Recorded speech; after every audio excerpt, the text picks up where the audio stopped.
बच्चों, आज मैं आपसे कक्षा 11 व्यवसाय अध्ययन के अध्याय 10 आंतरिक व्यापार के अंतर्गत सुपर बाजार और विक्रय मशीनों पर चर्चा करूंगा। पिछले वीडियोस में हमने फुटकर व्यापारिक संस्थाओं के बारे में अध्ययन किया है। इसी क्रम में सुपर बाजार भी एक महत्वपूर्ण फुटकर व्यापारिक संस्था होती है। देखिए, यह भी विभागीय भंडार जिसके बारे में हमने गत वीडियो में पढ़ा था, उसी की भांति यह होता है और इसमें भी अलग अलग जो वस्तुएं होती है उन्हें अलग अलग विभागों में प्रदर्शित करके रखा जाता है।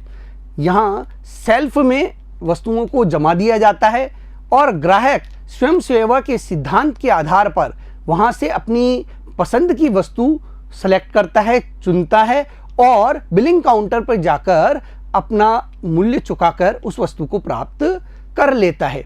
देखिए, यह भी बहुत महत्वपूर्ण एक फुटकर व्यापारिक संस्था है और यहाँ पर भी एक छत के नीचे उपभोक्ता को उसकी आवश्यकता की समस्त वस्तुएं उपलब्ध हो जाती है। आइए इसके बारे में विस्तार से अध्ययन करते हैं। सुपर बाजार एक बड़ी फुटकर व्यापारिक संस्था होती है जो कम लाभ पर अनेकों प्रकार की वस्तुओं का विक्रय करती है। देखिए, महत्वपूर्ण बात है, कम लाभ पर यह मूल्य को अन्य संस्थाओं की भांति अधिक नहीं रखती। कम मूल्य पर यह क्या करती है, वस्तुओं का विक्रय करती है।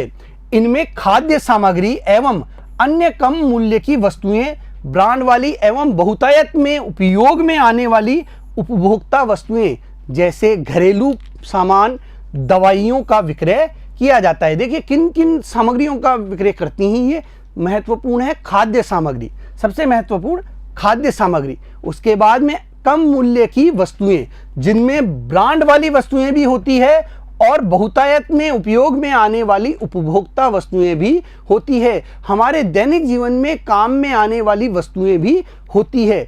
और ये जो सुपर बाजार हैं ये मेन मार्केट में स्थित होते हैं जहां पर लोग बहुत संख्या में जाते हैं। अन्य कार्य करने के लिए जब लोग वहां पहुंचते हैं, वहां पर सुपर बाजार में जाकर अपनी वस्तुएं प्राप्त कर लेते हैं और एक ही छत के नीचे उन्हें कई सारी वस्तुएं मिल जाती है।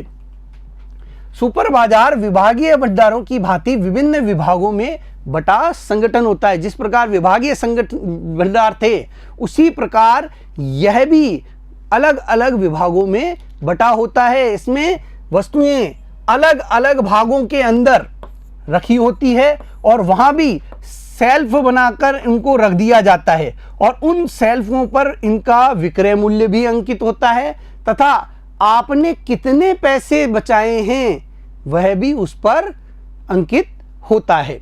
लेकिन ये भंडार विभागीय भंडारों की भांति घर पर माल की मुफ्त सुपुर्दगी, उधार की सुविधा व एजेंसी सुविधाएं प्रदान नहीं करते। जिस प्रकार विभागीय भंडार आकर्षक सुविधाएं प्रदान करते हैं, वहां पर जलपान गृह भी होते हैं, विश्राम गृह भी होते हैं, टेलीफोन बूथ भी होते हैं, उधार की सुविधा भी वो दे देते हैं।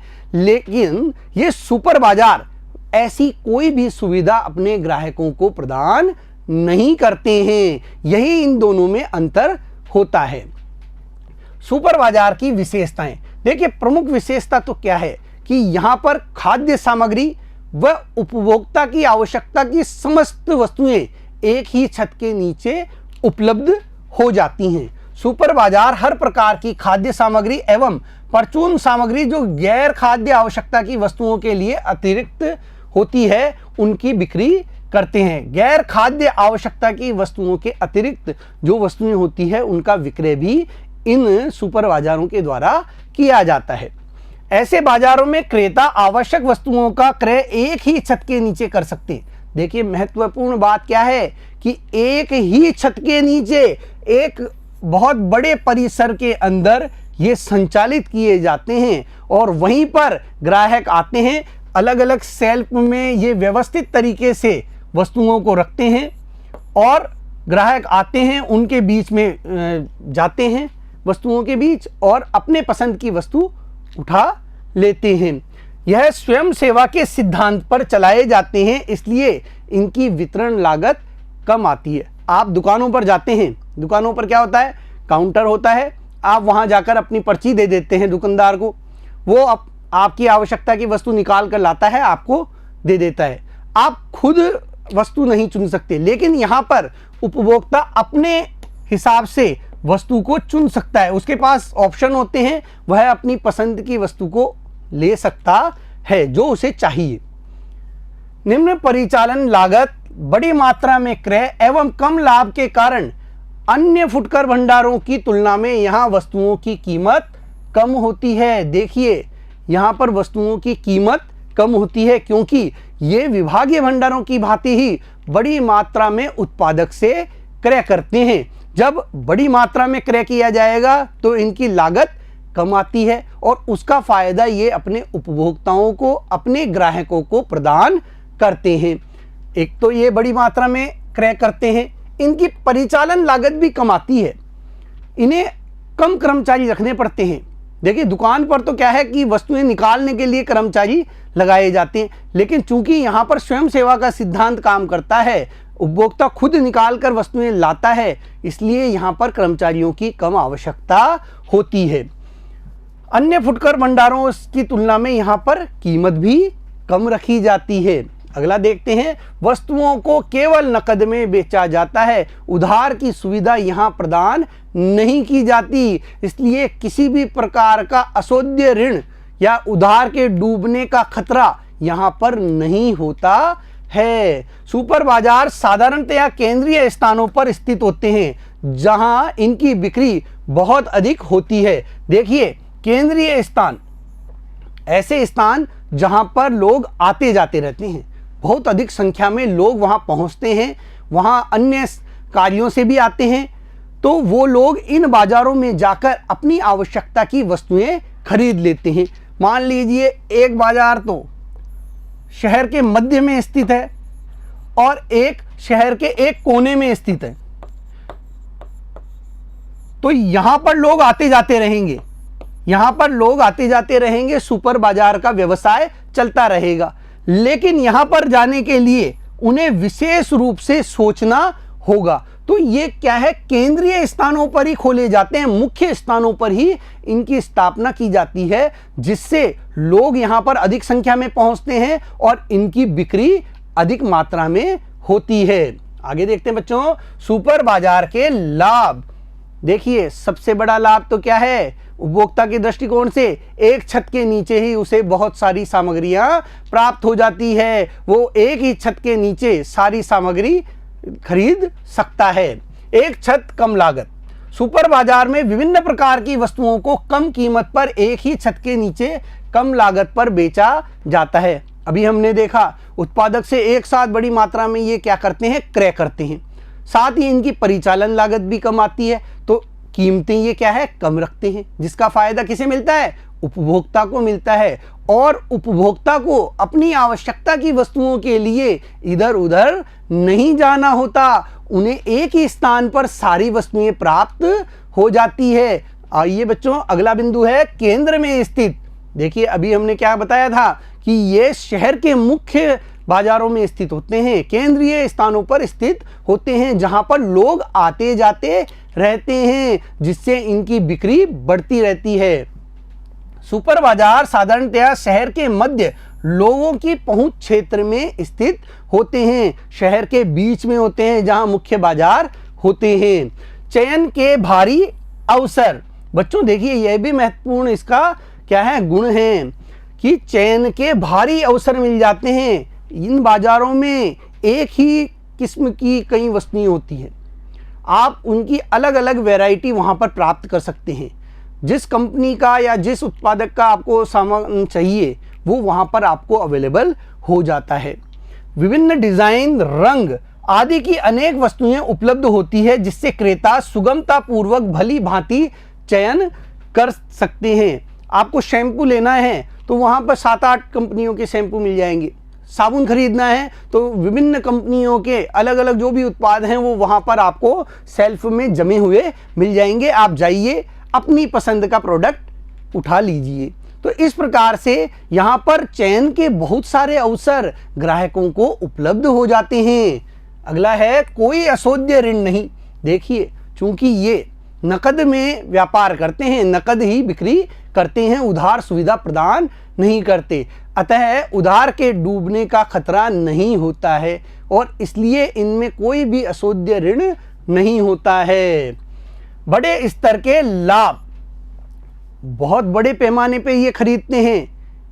इन्हें कम कर्मचारियों की आवश्यकता होती है तो इनकी परिचालन लागत भी कम होती है, इसलिए इनके लाभ भी बहुत अधिक होते हैं। बड़े पैमाने के क्रय एवं विक्रय से प्रचालन लागतें कम आती हैं, जिससे बड़े स्तर के लाभ मिलते हैं और चूंकि मुख्य स्थानों पर ये स्थित होते हैं तो इनकी बिक्री भी बढ़ती है। और जब बिक्री अधिक होगी, अधिक मात्रा में खरीद भी रहे हैं और अधिक मात्रा में बेच भी रहे हैं, तो इनकी लागतें कम होती चली जाती हैं और इससे इनके लाभ बढ़ते चले जाते हैं। लेकिन इसकी कुछ सीमाएं भी हैं बच्चों, देखते हैं सीमाएं।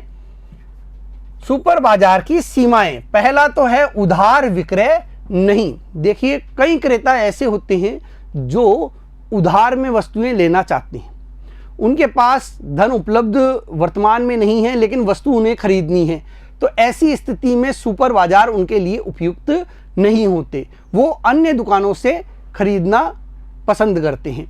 तो उधार की व्यवस्था नहीं होना भी एक इसकी सबसे बड़ी कमी है। वस्तुओं के उधार क्रय की सुविधा नहीं होती, अतः सभी क्रेता यहाँ से माल का क्रय नहीं कर सकते। ऐसे लोग जिनके पास धन की समुचित व्यवस्था नहीं होती, वो लोग यहाँ से क्रय नहीं कर सकते। व्यक्तिगत ध्यान की कमी, देखिए ग्राहक ये चाहता है कि उसे वस्तु के बारे में सारी जानकारी विक्रेता द्वारा दी जाए, लेकिन सुपर बाजार में ऐसी कोई व्यवस्था नहीं होती। आपको स्वयं को ही निर्णय लेना होता है कि आपको कौन सी वस्तु अधिक लाभकारी होगी। वस्तु की गुणवत्ता के बारे में, वस्तु के उपयोग लेने के बारे में आपको कोई जानकारी वहां पर नहीं दी जा सकती। ग्राहकों पर व्यक्तिगत रूप से ध्यान नहीं दिया जाता। देखिए व्यक्तिगत रूप से वहां पर कोई ध्यान ग्राहक पर नहीं दिया जाता। परिणाम स्वरूप जिन वस्तुओं पर विक्रेताओं पर व्यक्तिगत ध्यान देने की आवश्यकता है, इनका प्रभावी विक्रय सुपर बाजार में संभव नहीं है। व्यक्तिगत ध्यान की कमी, यह इसकी सबसे बड़ी कमी मानी जाती है, क्योंकि यहाँ पर कोई भी व्यक्ति आप पर विशेष रूप से ध्यान नहीं देता है। वस्तुओं की अव्यवस्थित देखरेख, देखिए कई उपभोक्ता ऐसे होते हैं जो वस्तु को उठा तो लेते हैं लेकिन उसे वापस निर्धारित स्थान पर नहीं रखते, निर्धारित शेल्फ में वो नहीं रखते, वो इधर उधर रख देते हैं। तो अव्यवस्थित तरीके से रखने पर भी इनको नुकसान होता है। साथ ही कई लोग लापरवाही से यहाँ पर वस्तुओं का क्रय करते हैं, यह भी एक बड़ी समस्या है। कुछ ग्राहक शेल्फ में रखी वस्तुओं के साथ लापरवाही दिखाते हैं, इससे सुपर बाजार को भारी हानि उठानी पड़ती है। लापरवाही के कारण जो वस्तुएं हैं उनको नुकसान पहुंचता है और उसका खामियाजा सुपर बाजार के मालिकों को उठाना पड़ता है। भारी ऊपरी व्यय, देखिए भारी ऊपरी व्यय होता है, एक बहुत बड़ा इंफ्रास्ट्रक्चर इनको खड़ा करना होता है। बहुत बड़ी बिल्डिंग या तो किराए पर लेनी होगी या उसको बनाना होगा, साथ ही साथ शेल्फ की व्यवस्था करनी होगी, अलग अलग विभागों में उसे बांटना होगा। तो इस प्रकार से इन्हें बहुत अधिक खर्चा करना पड़ता है और इसका जो खर्चा है वो ग्राहकों से ही कीमत बढ़ाकर वसूल करते हैं। सुपर बाजार में भारी ऊपरी व्यय होता है, इनके कारण यह ग्राहकों को कम कीमत पर माल नहीं बेच सकते। देखिए भारी मात्रा में या बड़ी मात्रा में क्रय करते हैं और ग्राहक भी कई बार अव्यवस्थित तरीके से वस्तुओं को इधर उधर रख देते हैं, जिससे कई वस्तुओं के खराब होने का डर भी बना रहता है। ऐसी स्थिति में उस खराब हुई वस्तु का जो खर्चा है वो भी ग्राहक से ही वसूला जाता है, तो ग्राहक को अधिक कीमत देनी पड़ती है। भारी पूंजी की आवश्यकता, एक तो इसकी स्थापना करना कोई आसान कार्य नहीं है और इसको संचालित करना भी आसान काम नहीं होता है। उसके लिए बहुत बड़े एक भवन की आवश्यकता होती है, एक बहुत बड़े इंफ्रास्ट्रक्चर की आवश्यकता इन सुपर बाजार के मालिकों को पड़ती है, जिसकी स्थापना पर उन्हें बहुत अधिक निवेश करना होता है। स्थापना व परिचालन के लिए भारी निवेश की आवश्यकता होती है। ये केवल बड़े शहरों में ही संभव है, छोटे कस्बों में नहीं। और सुपर बाजार के द्वारा वस्तुओं को उपलब्ध कराने का जो ये तरीका है, ये सिर्फ बड़े शहरों में ही सही रहता है, जहां पर अधिक संख्या में ग्राहक पहुंचते हैं, अधिक बिक्री हो सकती है। छोटे कस्बों, छोटे गांवों में यह संभव नहीं है। आगे देखते हैं बच्चों, विक्रय मशीनें। देखिए, यह एक नई पद्धति है। विपणन पद्धतियों में एक नई क्रांति के रूप में विक्रय मशीनों को देखा जाने लगा है। और इसका सबसे बड़ा उदाहरण है, आप एटीएम मशीन के बारे में तो जानते ही हैं। आप अपना बैंक का कार्ड लेके जाते हैं, डेबिट कार्ड, क्रेडिट कार्ड, और वहाँ पर मशीन में स्वैप कराते हैं और पैसा प्राप्त करके आते हैं। तो एटीएम एक ऐसा उदाहरण है इसका, जिसके माध्यम से लोग बैंक जाने की बजाय कहीं से भी पैसा प्राप्त कर लेते हैं। उसी पद्धति पर एक जैसे उत्पाद मशीन होती है, जिसमें एक जैसे उत्पाद, एक मूल्य वाले उत्पाद वहां पर उपलब्ध होते हैं। आप निर्धारित जो पैसा है वो मशीन में डालिए, आपको वो उत्पाद मिल जाता है। यह पेय पदार्थ, चॉकलेट, समाचार पत्र आदि के अंदर बहुत अधिक काम में आता है। आपको कई जगह रेलवे स्टेशन पर, बस स्टैंड पर इस प्रकार की मशीनें उपलब्ध हो जाएंगी। जो मेट्रोपॉलिटन सिटी हैं, जो महानगर हैं, जैसे दिल्ली, मुंबई, वहाँ पर दूध का विक्रय भी इस प्रकार की विक्रय मशीनों के माध्यम से किया जाता है। आप 1 लीटर, 2 लीटर, जितना भी आपको चाहिए उतना बटन दबाइए, आपको पहले आप द्वारा पैसा जो जमा कराया गया है उसके बदले में कार्ड मिलता है।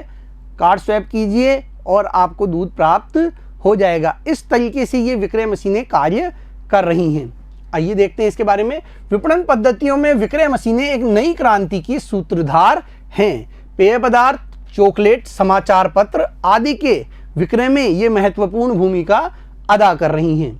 यह अवधारणा देश के कई भागों में, विशेष रूप से शहरी क्षेत्रों में अधिक लोकप्रिय हो रही है। देखिए, शहरी क्षेत्रों में यह जो पद्धति है बहुत अधिक लोकप्रिय हो रही है। लोग इस तरीके से आजकल क्या है, खरीदारी करने लगे हैं। ऑटोमेटेड टेलर मशीन, एटीएम, जो बैंकिंग सेवाएं प्रदान कर रही है, रुपया इन मशीनों की मदद से आसानी से निकाला जा सकता है। एटीएम मशीनें इस पद्धति से बहुत अधिक स्थानों पर खुल चुकी हैं और वहां पर जाकर एक व्यक्ति अपने खाते में से पैसा अपना आसानी से निकाल पा रहा है। विक्रय मशीनें कम कीमत की वस्तुएं, जिनका एक ही आकार व वजन होता है, की बिक्री के लिए अधिक उपयोगी है। ऐसी वस्तुओं की बिक्री विक्रय मशीनों के द्वारा की जाती है जो एक ही आकार की होती हैं और जिनका वजन भी एक ही होता है और मूल्य भी लगभग एक ही होता है। लेकिन ऐसी मशीनों को लगाने पर प्रारंभिक व्यय व नियमित रखरखाव तथा मरम्मत पर भारी व्यय करना होता है। देखिए, ये मशीनें बहुत महंगी आती हैं, इनका रखरखाव भी महंगा पड़ता है, इनको स्थापित करना भी बहुत महंगा होता है, साथ ही साथ इनकी मरम्मत पर भी भारी खर्चा किया जाता है तथा ग्राहक वस्तु को क्रय करने से पहले उसका निरीक्षण नहीं कर सकते। और एक सबसे बड़ी समस्या ये भी है कि ग्राहक वस्तु के बारे में पहले निरीक्षण करके उसको देख नहीं सकते, वह तो प्राप्त होने के बाद ही उसके बारे में देख या जानकारी प्राप्त कर सकेगा। अर्थव्यवस्था में विकास के साथ विक्रय मशीनों के द्वारा अधिक बिकने वाली एवं कम कीमत वाली उपभोक्ता वस्तुओं की फुटकर बिक्री का भविष्य उज्जवल है। अब जैसे जैसे अर्थव्यवस्था तेजी से बढ़ती जा रही है, विकसित होती जा रही है, उसके साथ साथ ही विक्रय मशीनों द्वारा वस्तुओं का विक्रय भी बढ़ता जा रहा है। अलग अलग शहरों में इस प्रकार की मशीनें स्थापित होने लगी है। लोग इन मशीनों के द्वारा वस्तुओं को क्रय करने लगे हैं। बड़े बड़े मॉल्स में आप जाएंगे, वहाँ पर इस प्रकार की मशीनें आपको देखने को मिलेगी। रेलवे स्टेशन, बस स्टैंड पर आपको इस प्रकार की मशीनें बहुतायत में अब देखने को मिलेंगी। बच्चों, आज हमने इस वीडियो में सुपर बाजार और विक्रय मशीन के बारे में चर्चा की। अगले वीडियो में हम फिर मिलेंगे। धन्यवाद।